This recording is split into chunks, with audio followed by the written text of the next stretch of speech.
Hello, welcome back to Emerge, the health podcast for busy, high performing women. I'm excited because this week we're going to take a little break from kind of the norm of rhythm that I've been doing with a solo show and then an interview each week. And I'm actually going to do a brief series, a 3-part series on, dun, dun, dun, dun, drum roll please, New Year's resolutions, because we're in that week in between Christmas and New Year's. And if you've listened to the show for a while, you probably know I have a little bit of a beef to pick, a bone to pick with New Year's resolutions.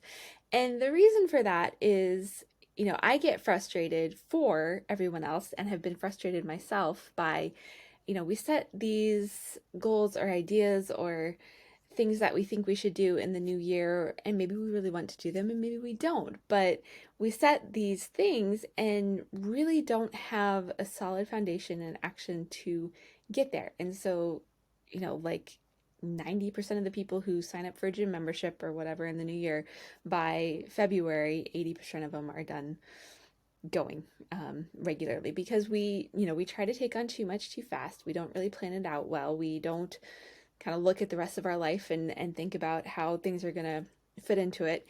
And the bigger thing, and what we're going to focus on in this first part of this today, there's going to be 3 parts to this, and it'll come out each day, Monday, Tuesday, or Tuesday, Wednesday, Thursday this week. So you have, each day you'll build on the next one.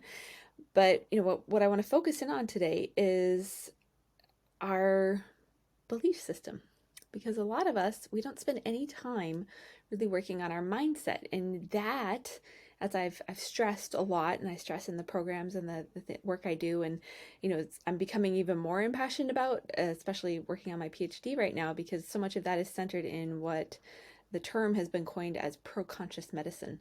And I really like this idea and relate to it, because so much of it is about tuning back into ourselves and realizing like where we hold ourselves back. And this is a lot of what you're going to get this week, is kind of some of the beginning things that I do in the program that a lot of women work with me in, and kind of my bigger program, and like identifying what holds us back and what is keeping us from moving forward in the way that we want to. And so we're actually going to start there and start that process today. Again, this is like my 3-step process. I could probably break it into 5, but I decided to do 3 because it just seemed too complicated to do that. So 3 steps to, truly making resolutions that are going to make a difference for you next year, and have yourself actually succeed at them and realize them. Is there still potential to fail? Of course, there always is. But I'm hoping that by breaking it down like this and really, taking the time to work with me, and this is why I'm breaking it up in chunks like this, to actually do some work this week. We're in still kind of the holiday mode, and we've ideally got some downtime. I'm recording this before this is being released, actually, because I'm taking that week off. But I will be around and kind of monitoring what's going on in terms of comments and stuff from this.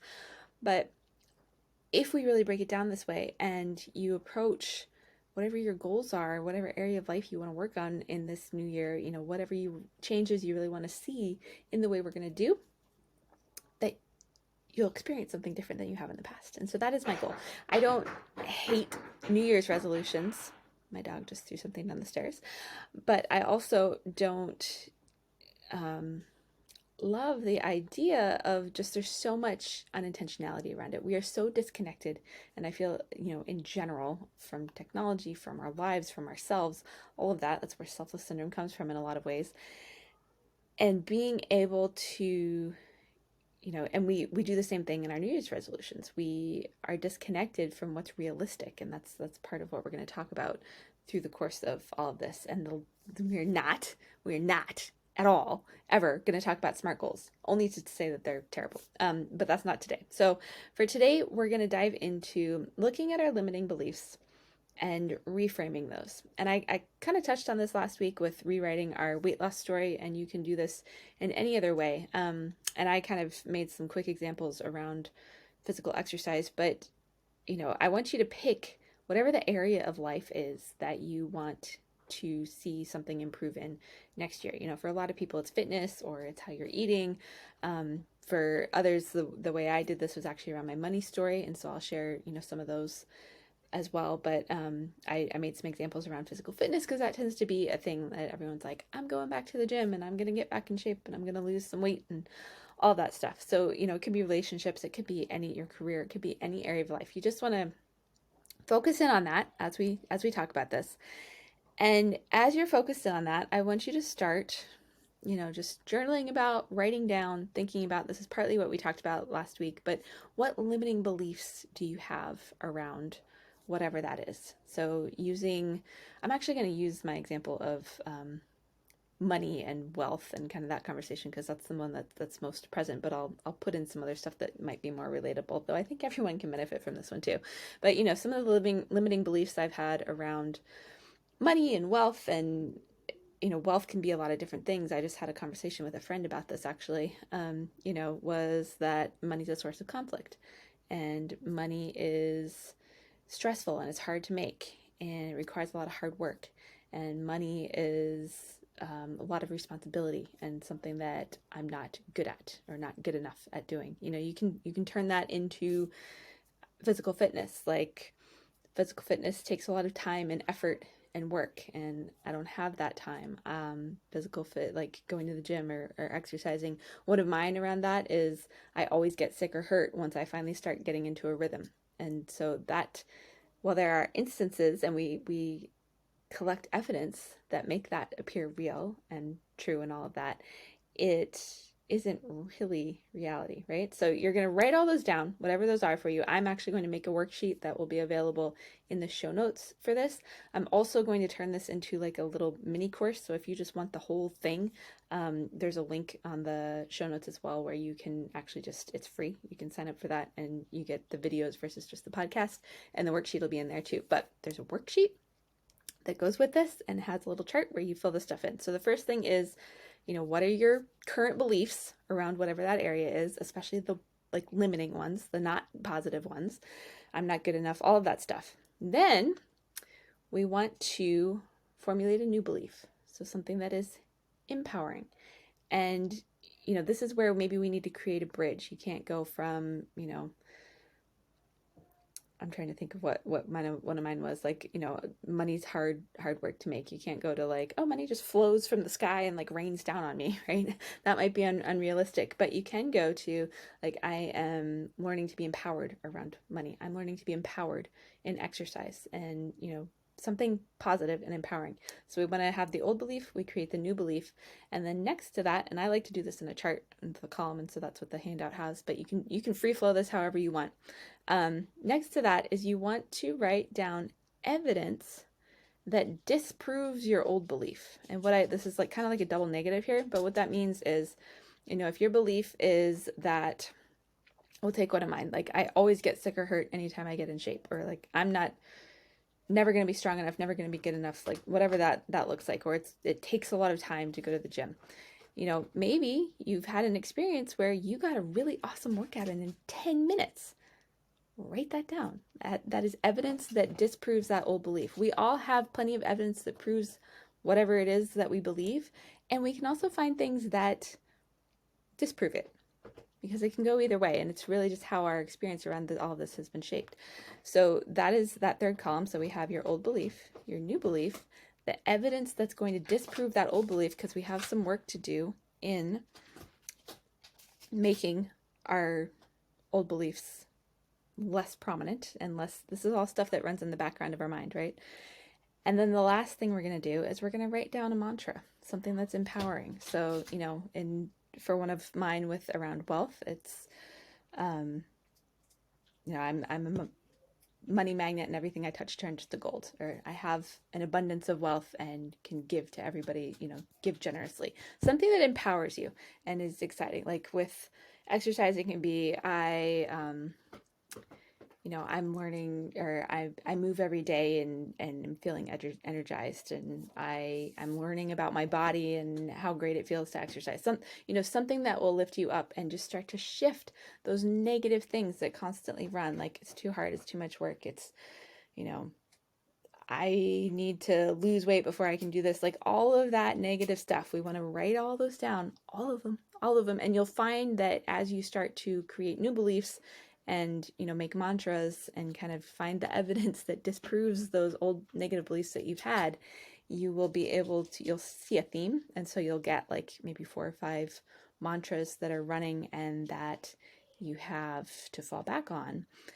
And then there's another step to this process. And this is part of what we're going to work on this week. So, we have all this created. In that handout, I'll have examples that you can follow that might kind of spark some creative juices and whatnot. And I'm recording this at a time when it's mostly quiet in my house. So I'll spend some time kind of working through this and give you examples for each of the main areas of life. Like maybe it's sleep, maybe it's rest, maybe it's, wealth, money, maybe it's relationships, maybe it's exercise, maybe it's what you're eating, all of that. I'll give you examples just to kind of get your brain and your brain juices flowing in this. And so this is going to be something that, we don't just listen to, we're going to go do the work too, right?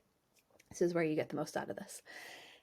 And then we need to take the time to actually start retraining our brain to believe that, because it takes at least like 3 times of repetition for your brain to be like, okay, maybe I need to build the synapses and the routes and all of that to, start to ingrain some of these new beliefs. Our old beliefs are really strong, and so it becomes our job to kind of consciously be aware of, oh, this old track is starting to run, like I need to shift and bring in my new beliefs again. And this is where we start to build the muscle that's going to have us actually be successful with New Year's resolutions. So I want to start here. This didn't take quite as long as I thought it would to explain. You want to download the worksheet. There will be some extra guidance and things in there, kind of helping you sort through this, but actually schedule and take some time to dig into this week, especially if you have, in mind some New Year's resolutions. Doing this first I promise, will make you more successful, or not more, it will just make you successful in general in terms of actually getting to where you want to get to and seeing results where you want to see results in the new year. So we're going to stop here. I think this is plenty. We got to go in kind of like a deep internal introspective look at like, what are your limiting beliefs around whatever area of life you're wanting to change? What are the new beliefs, like the positive, kind of flip those on its head and, make it something that you can get behind and believe, and that isn't so far removed it's, completely unbelievable to you. Find some evidence that disproves whatever your old belief was, because we have to, disprove that thing and make it not so powerful and ingrained in ourselves. So we have to find the evidence that says, yeah, maybe that belief isn't entirely true. And then come up with a mantra and something that is empowering and inspiring for you in that area, so that when you read it, you can write them down and put them around. I will actually help you write out a full paragraph that, says what your new kind of reframe your limiting beliefs around that. And I think as, a wrap up, just to kind of give you a contextualized idea of somewhere where we're going, I will actually read you my reframed kind of money conversation and story that I came up with doing this work in that area, because that's an area I'm focused on going into the new year. So what I wrote, and again, this will be in the handout, the worksheet too, but from this day forward, I consciously create my money reality, knowing that money holds power, freedom, and love. I am learning to be an empowered money master. Money flows easily to me and through me, allowing me to be abundant and generous with those around me. I can decide to commit and take action anytime I want and for anything I want. I am capable, smart, and abundant in my wealth. I am a money master, and everything I touch turns to gold. So if you can't tell by listening to me, reading that is super inspiring and just gets me excited. And I think a lot of those, you can apply to any area of life. I just happened to, in that example, be talking about money and wealth, but you could apply that to your health, to your fitness, to how you eat, to a weight loss journey, to a relationship, to, any of that. But you want to feel empowered and uplifted and inspired by what you come up with. So download the worksheet, work on that, and then come back tomorrow. We're actually going to work on cementing a new reality and really crafting your, I call it your compelling future that you're going to live into. And I have a little bit of it's going to be more of you need to be focused and actually like be somewhere where you can focus and relax a little bit and kind of go through a guided vision exercise with me. We're doing interactive podcasting this week. And then the third day, we're going to actually set some goals around your resolution. Again, not SMART goals, but you'll have to come back to find out what else there can be and how that works on that day. So I will see you all, or you'll hear me tomorrow.